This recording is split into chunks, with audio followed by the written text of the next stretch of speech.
All right, Shalom. First and foremost, I want to give all praises, honor, and glory to Yahweh, Bahasham, Yahweh Shai, Bahasham, Rakah Kodash. Double honors to the elders and the apostles of Great Millstone, and peace and blessings to the elect. And before I go into this video, viewer discretion is advised. If you're, eating or anything of that sort, I recommend you finish doing all of that before you watch the video. Now, in the video, there is some level of disturbing content in there, but just just hearing it, is what's gonna, it's pretty disgusting to hear. Nevertheless, um, this is what's going on over there. I believe this is in Ghana, if I'm not mistaken.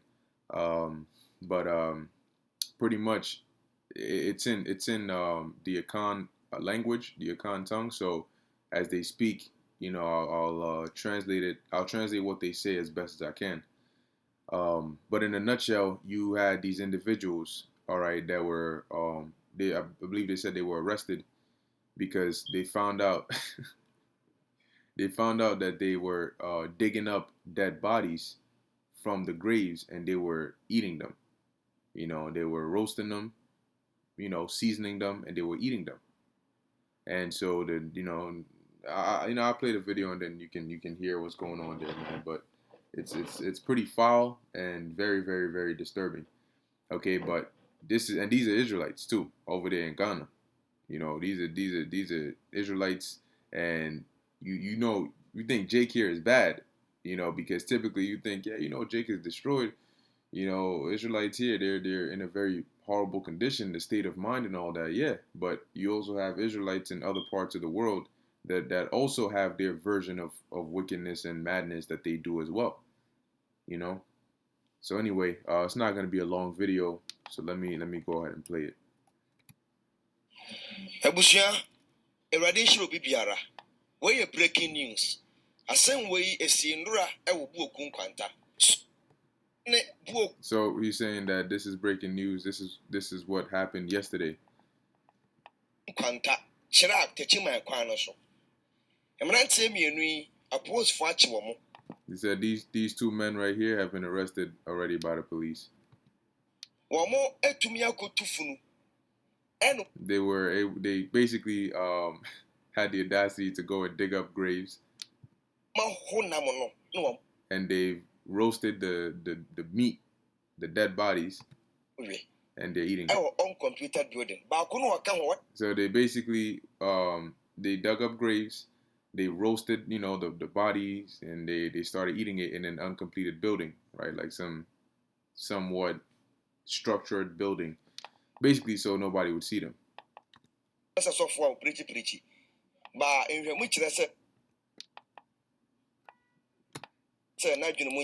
Yeah, I'll go back a bit more. Uncompleted building. So they said that out of the two of them, there's one of them that behaves and acts as though he's like this pastor, that's preaching and all these things. But after further investigation, they found out that his mind is really corrupt. I mean, you digging up graves, eating dead. I mean, what has it going through your mind to do something like that? But yeah, no preacher said, "Oh yeah, Right. So basically, he's doing shit like this with a messed up mind, but yet he turns around and preaches as though he's a pastor of the Lord or sent by the Lord. And when Branton will do Mochinua, will be your master to say, or more real DB or one sentinel, or Montiasi. So pretty much, somebody basically was like, people were like complaining, saying like they found out that like these people are eating some meat or something over there that has a very, very disturbing scent. Like it doesn't smell like the regular meat, because and that's a key distinction, because human meat is not meant for consumption.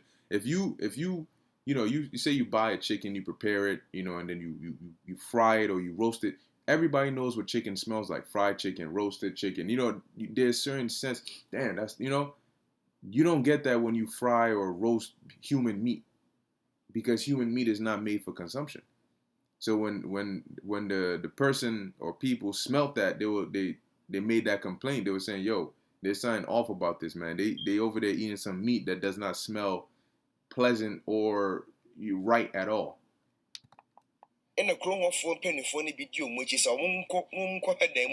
So after that complaint, the some of the elders of the city went with them to go and see. All right, well, what's going on over here?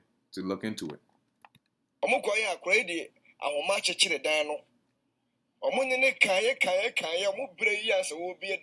So when they went there, he had tied the door with like a rope, and they basically had to like go back and forth for a whole minute before they were able to get in there to find out what he was doing.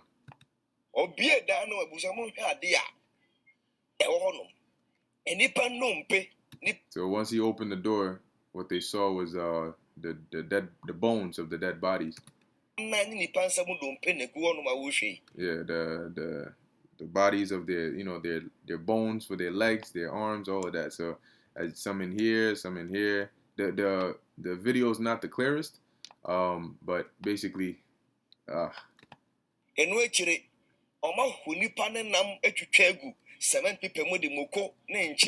So you see the bones, but they also cut up the meat, and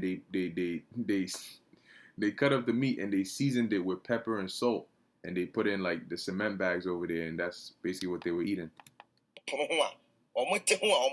So they were sitting there eating human meat. Chopped up they dug up graves, took out the dead bodies, which these look like bones, took out the dead bodies, chopped up the meat, seasoned it with pepper and salt, put it in the cement bags over there, and they were sitting there eating it.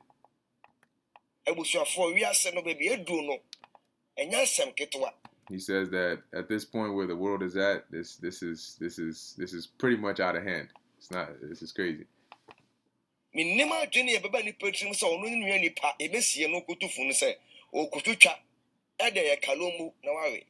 said, I don't know what will make a man, in a roundabout, in a nutshell, I don't know what will make a man think that it's okay to go and dig up a grave to say I'm gonna roast this meat and eat it. And this looks like, if I'm not mistaken, this looks like the jaw, like the skull of a body or something like that. And now Sunyani FM 88.1 tie na betimu nchiremu shwo suyo no bi amfa wuti ankwaja chirema. Yep, so pretty much that's like the video right there. So now I'm gonna just let it all play, and I'm just let it play one more time, and then I'm gonna go into a few precepts here. Ebusia, Erade Shiro Bibiara. Where breaking news? Asem wei esi ndura ewo bu okun kwanta. Sunyane bu okun kwanta. Chira techi man kwan no so. Emrante mienu yi apostle achi wo mo. Wo mo etumi akotu funu. Ene wo ma honam no na wo mo we. Ewo on computer building. Ba ko no waka ho wai no wonsa sofo a preach. Ba enhwemu kire se na adwene munye. But ya no preach se oye nyame sofo no.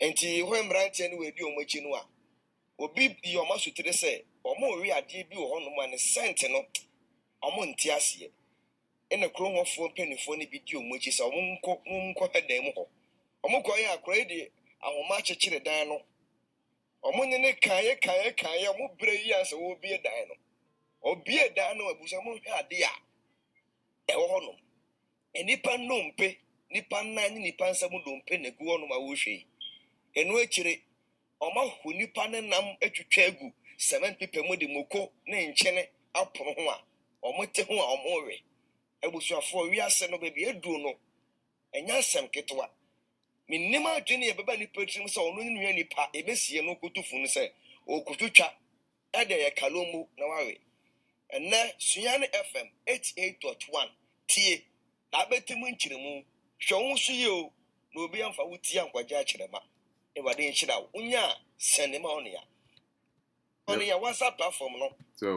yeah, that's pretty much that's what Jake is up to.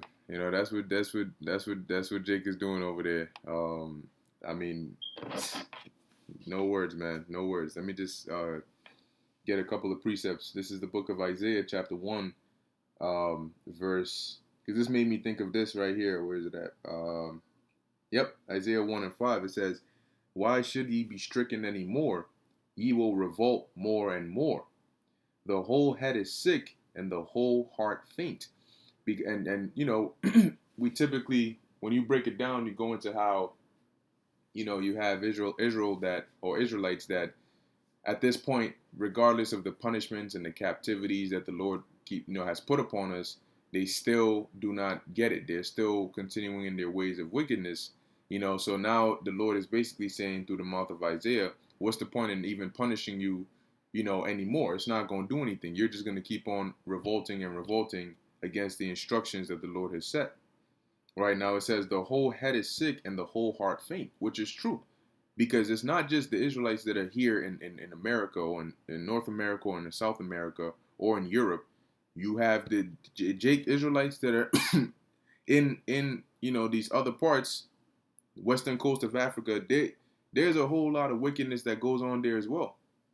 You may think, oh, because they're not directly in Babylon, and they may not be directly under the influence of Babylon. No. Trust me, the shit they do over there, they do some real extreme things. See, here, Jake is crazy over here, but the chances of you finding somebody doing something like this over here it's not as great as it would be over there. Because here you got cameras everywhere. Somebody goes up into a graveyard and start digging, the cops gonna be on his ass ASAP. Well, what you doing over here, man? Why do you have a shovel in your hand? In a freaking crock pot or a grill or some shit. Like, what do you think this is? But over there, since it's not as technologicalized, and no surveillance everywhere, there's certain deeds, especially going into like the dark, the what do they call them, the idols and the worshiping of other, those kinds of things. They do that a lot over there.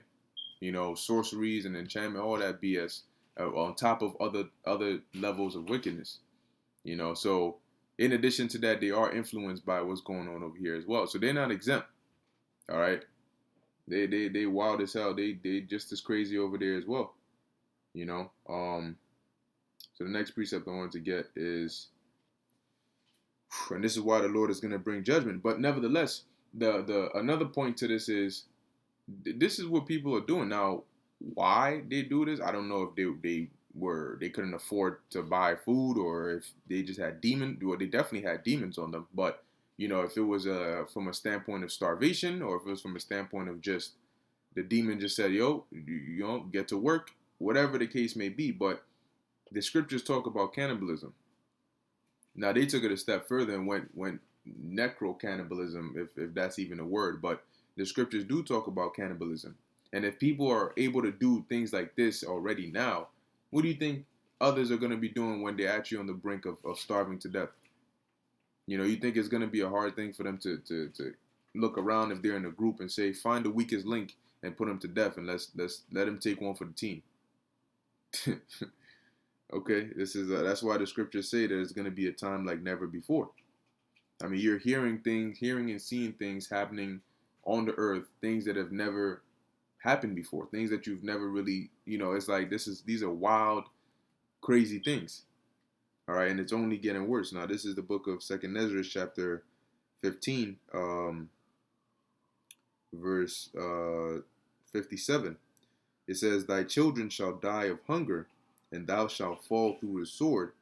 Thy cities," and when you read up above, this is going into the judgment that's going to come upon Babylon and Asia, and is also going to come up upon the different, parts of the world. Okay, but as it says, thy children shall die of hunger because of the famines. It says, and thou shalt fall through the sword, thy cities shall be broken down, and all thine shall perish with the sword in the field. They that be in the mountains shall die of hunger, because you're going to have certain people that are going to be fleeing into these mountains and these retreats and these remote areas as a way to escape the chaos in the cities. Okay, but when they go there, for whatever reason it is, eventually they're either going to run out of food, somebody's going to find them and take their food, something is going to happen where Once you don't have food and you're stuck in an area like that, they're gonna start eating each other. As it says, they that be in the mountains shall die of hunger, and eat their own flesh, and drink their own blood. For very hunger of bread and thirst of water. This is not metaphorical. Okay, it tells you why they're gonna do it, because they're gonna be so hungry, they're not gonna have food and they're not gonna have water. So that's what they're gonna resort to. They're gonna resort to eating human beings, committing cannibalism. Okay, and lastly, this is why we're always talking about Jacob's trouble. All right, because this is the book of Jeremiah, chapter 30, verse 7. It says, "Alas, for that day is great, so that none is like it. It is even the time of Jacob's trouble, but he shall be saved out of it." And we hoping like hell, or sorry, we're hoping like heaven that we are a part of the he that's going to be saved out of it. Okay, because when people once say you have a group, a gang that gets out of desperation, they turn into cannibals. What do you think they're gonna do? Because they're gonna go from the mindset of there's no food, we're hungry, and we're gonna starve to death, to the mindset of wow, there's food everywhere because there's people everywhere. So if we can just go and grab a few of them, but now you can't go and pick up people like you're picking them up from a grocery store. Who what people don't walk around with price tags on them, with recipes tied to their back saying roast me like a rotisserie chicken. They don't. That's not how it works. So what happens when a group of people or an individual goes cannibalistic? Then they go hunting, right? And when they hunt for people, and then that means they have to hunt you down. They got to kill you. They got to prepare you, and they got to eat you, and they're okay with that because they're gonna start looking at people and treating people as if they were hunting animals, hunting wabbits. All right, and that's an event, and they do it once, twice, it becomes normal to them. That's it. That's it. Those demons take over, and that's it. So, a part of the things you're gonna have to be on the lookout for in the time of Jacob's trouble is gonna be cannibals. All right, cannibals going around hunting people so they can eat them. Yeah, and as horrific as that sounds to imagine, that's gonna be reality. What do you think these famines are gonna lead to? Just yesterday, I believe they said another um, what kind of, it was like a processing plant for, I think, flour. I forget where it was, but I think it's in the U.S. They said it burned down as well. It got destroyed or something like that. And people are not, taking note or taking notice. So some very perilous and crazy and unimaginable times are coming, man. And if you don't prepare yourself mentally, yeah, you're not gonna be in a good place. All right. So that was pretty much it. I wanted to just, I came across this video and I was just, I mean, damn. All right, just damn. But with that, Lord willing, you were edified and informed. In closing, I want to give all praises, honor, and glory to Yahweh, Bahasham, Yahushai, Bahasham, Rakha Kudash. Until next time, Shalom.